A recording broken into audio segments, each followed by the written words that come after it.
Assalamualaikum warahmatullahi wabarakatuh. Waalaikumsalam warahmatullahi wabarakatuh. Selamat siang anak-anak. Selamat siang, Kak. Apa kabar hari ini? Alhamdulillah baik. Sudah sarapan apa belum? Belum. Waduh, kenapa tidak sarapan dulu kalian? Beli, Pak. Enak sekali.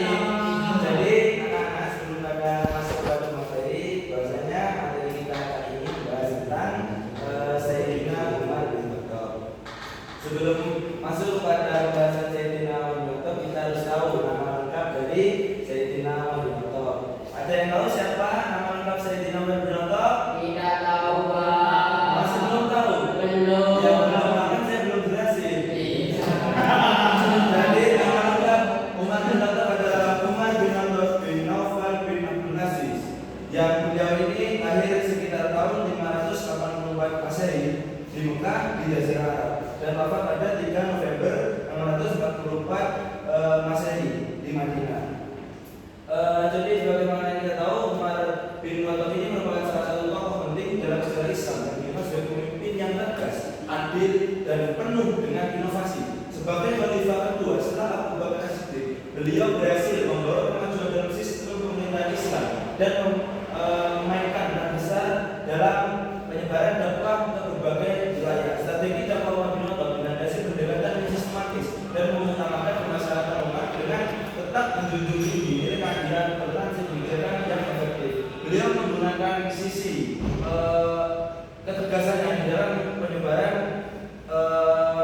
dakwah Islam. Karena sebelumnya Sayyidina Umar bin Khattab ini merupakan salah satu orang yang paling dan sangat menentang terhadap Islam. Lalu ketika itu ada beberapa faktor yang menyebabkan beliau akhirnya diberikan hidayah, termasuk dari beliau sendiri, yang mana nantinya beliau bisa menjadi salah satu tokoh penting di dalam Islam. Masuk pada biografinya, di sini Umar bin Khattab dikenal sebagai khalifah kedua. Dia berasal dari suku Quraisy, memiliki nasab yang bertemu dengan Rasulullah melalui Ka'ab bin Lu'ay. Sebelum masuk Islam, dikenal sebagai pribadi yang keras, seperti yang saya bilang tadi. Dan beliau memeluk Islam di usia 27 tahun. Ingat, di usia 27 tahun. Umar menjadi pendukung kuat dan Islam, bahkan mendorong agar dakwah dilakukan dengan terbuka karena perannya yang besar dalam membedakan kebenaran dan kebatilan. Maka itu dia dijuluki dengan Al-Faruq. Kenapa dijuluki dengan Al-Faruq? Karena perannya yang besar dalam membedakan kebenaran dan kebatilan, dia dijuluki. Jadi Umar bin Khattab ini memiliki beberapa strategi dakwah di dalam dakwahnya. Yang pertama adalah tajwid. Di sini Umar menginstruksikan para sahabat dalam mengambil keputusan yang menaklukkan wilayah serta memberikan bimbingan terus-menerus kepada pasukan dan para dai, termasuk melalui nasihat dan peristiwa strategis seperti penaklukan Damaskus dan pengaturan Sungai Nil. Dia juga mendorong partisipasi aktif dalam proses perencanaan dakwah. Lalu menjalin hubungan. Di sini Umar menggunakan pentingnya kolaborasi dan kekuatan sosial dalam organisasi dakwah. Ia membangun hubungan yang erat dengan rakyatnya yang menciptakan rasa aman, kekuatan dan loyalitas. Hubungan baik ini nanti menjadi salah satu kunci kemenangan dari umat Islam. Lalu selanjutnya ada Rikoba. Di sini Umar melakukan pengawasan ketat terhadap kondisi, masukan dan wilayah, serta mengatur berbagai perbaikan struktur di wilayah taklukan di wilayah yang ditaklukkan seperti Iran. Dia juga mengevaluasi kinerja para pejabat, menerapkan aturan ketat untuk mencegah penyalahgunaan kekuasaan dan membentuk sistem pemerintahan yang adil dan efisien. Evaluasi dilakukan secara menyeluruh termasuk terhadap kekayaan pribadi pada gubernur untuk memastikan keadilan. Lalu beberapa prestasi ketika Sayyidina Umar memimpin, ada perluasan wilayah Islam, menentukan batas wilayah negara, menetapkan kriteria dan perintah salat tarawih berjamaah.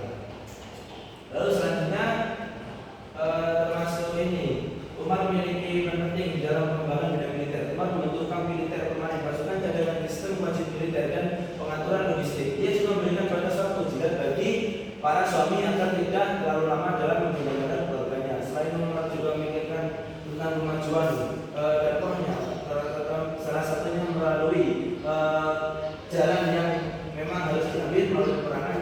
Dia juga memikirkan kepada umat yang lain, yang mana ketika pasukan itu berperang ada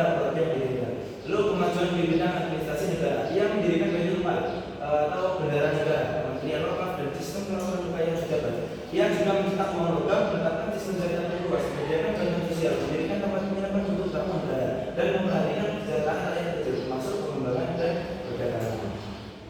Baiklah, cukup itu saja materi hari ini. Saya akan memberikan beberapa pertanyaan kepada teman-teman. Saya harap teman-teman bisa memahami apa yang kita bisa jelaskan. Jadi sebelum masuk kepada pertanyaan yang akan saya berikan, adakah yang ingin ditanyakan dari teman-teman sendiri? Bingung Pak. Bingung Pak. Bingung apa yang dibingungkan? Mengenai sosok Umar. Kalian bisa membayangkan sosok Umar seperti sosok yang ada di depan kalian sekarang. Oh iya. Jadi ya udah, kalau memang nggak ada yang ditanyakan, saya rasa mungkin cukup paham mengenai tentang biografi Umar, lalu peran pentingnya, terusan apa tadi strategi yang dibuatnya. Saya ingin bertanya mengenai tentang beberapa hal. Yang pertama, pada usia berapa Umar bin Khattab masuk Islam? 7 tahun. Berapa? 7 tahun. Kita sekali ingat, berarti kamu menyimak. Terusan sekali lagi satu pertanyaan buat saya diri satu karena Mas Henry sudah, jadi Mas Henry. Siap. Saya akan siapa nama lengkap Umar? Lupa Pak. Aduh, tidak menyimak. Inilah mengapa pentingnya sarapan sebelum pelajaran. Jadi bisa aja yang beritahu teman-teman nama